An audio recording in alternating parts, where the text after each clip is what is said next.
नागालैंड का एक छोटा सा गांव उंगमा। सर्द शाम है। गांव के बीचों बीच जलती आग के चारों ओर बुजुर्ग बैठे हैं। उनकी आवाज में सदियों पुराने आओ नागा गीत यानी कि लोकगीत गूंज रहे हैं। कुछ बच्चे भी वहीं बैठे हैं। उनके लिए यह बस एक गीत है। गीत समाप्त होता है।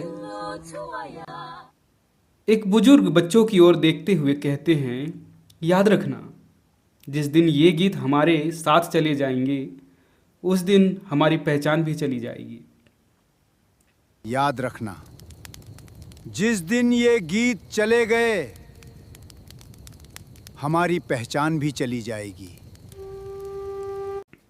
शायद उस समय किसी बच्चे को यह वाक्य का अर्थ समझ में नहीं आया होगा, लेकिन उन्हीं बच्चों में एक था संग्यू सांग। शायद उसी दिन उसके मन में एक बीज बोया गया, अपनी संस्कृति को कभी नहीं मरने देना। 23 मार्च 1945 नागालैंड के मोकोकचुंग जिले का उंगमा गांव, यहीं जन्म हुआ सांग्यू सांग एस पेंगनेर का। वे 8 भाई बहनों में सबसे बड़े थे। उन्होंने प्रारंभिक शिक्षा उंगमा के सरकारी विद्यालय में प्राप्त की। आगे की पढ़ाई मोकोकचुंग के विद्यालय में ही की और बाद में गुवाहाटी विश्वविद्यालय से शिक्षा प्राप्त की। लेकिन उनकी सबसे बड़ी शिक्षा किसी स्कूल या विश्वविद्यालय से नहीं मिली, वह मिली अपने गांव के बुजुर्ग से। बचपन से ही उनकी रुचि आओ नागा लोकगीतों, लोक नृत्यों और पारंपरिक जीवन में थी।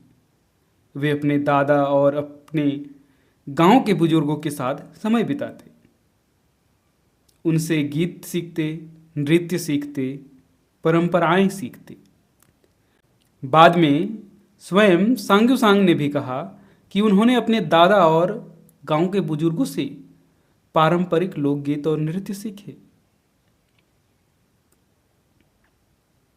समय बदल रहा था, नई शिक्षा आई, आधुनिक जीवन शैली आई, युवाओं की रुचियां बदलने लगी।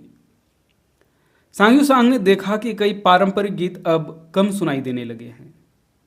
उन्होंने महसूस किया कि यदि इन्हें नहीं सिखाया गया तो आने वाली पीढ़ियां इन्हें शायद कभी जान ही नहीं पाएंगी। यह समझ ही उनके जीवन का मिशन बन गई। उन्होंने केवल प्रदर्शन नहीं किया, उनका संरक्षण भी किया। इसके लिए उन्होंने दशकों तक गांव-गांव जाकर लोक गीतों और लोक नृत्यों का अभ्यास कराया, नई पीढ़ी को प्रशिक्षण दिया। उन्होंने लगभग 60 मौलिक आओ सांस्कृतिक गीतों की रचना की। वे लोक नाट्य में अभिनेता और निर्देशक भी रहे।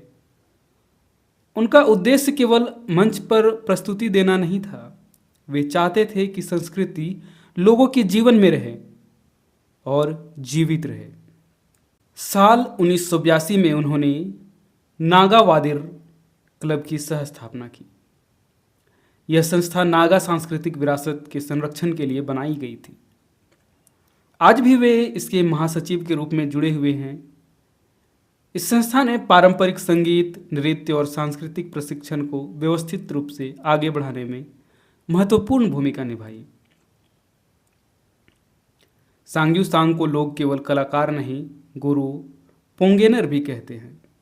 उन्होंने हजारों युवा कलाकारों को प्रशिक्षित किया, 100 से अधिक शिष्यों का व्यक्तिगत मार्गदर्शन किया, जिनमें से आज कई राष्ट्रीय और अंतर्राष्ट्रीय मंच पर नागा संस्कृति का प्रतिनिधित्व कर रहे हैं।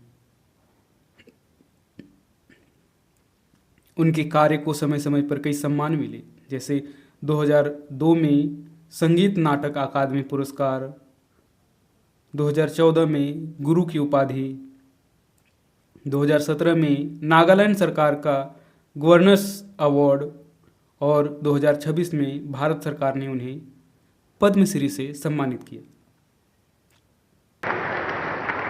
गुरु संग्यू संग पोंगनर कला लोक कला।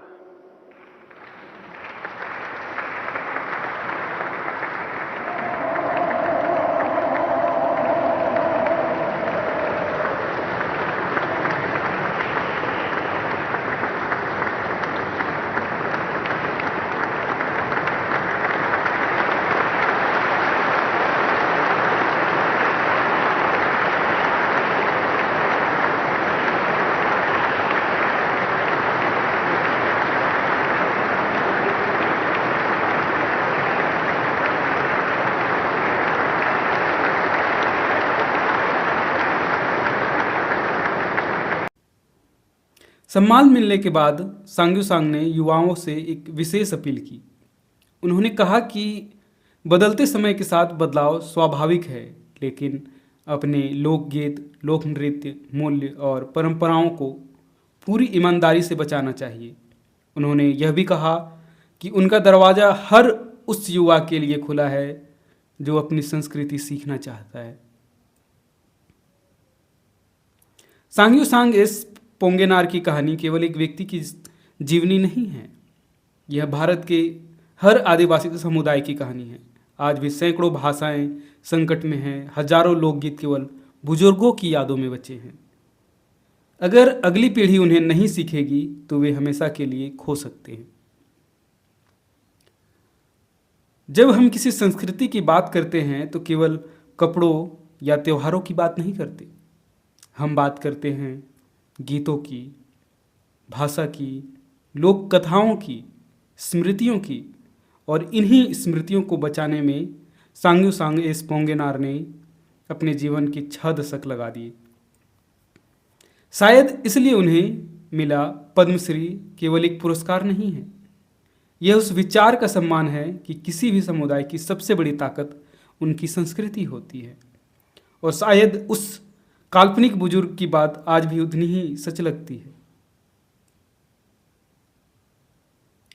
जिस दिन ये गीत हमारे साथ चले जाएंगे उस दिन हमारी पहचान भी चली जाएगी, क्योंकि सांग्यू सांग ने अपना पूरा जीवन यह सुनिश्चित करने में लगा दिया ऐसा दिन कभी ना आए।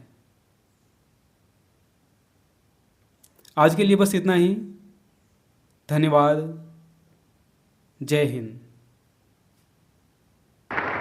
गुरु संग्यू संग पोंगनर, कला लोक कला।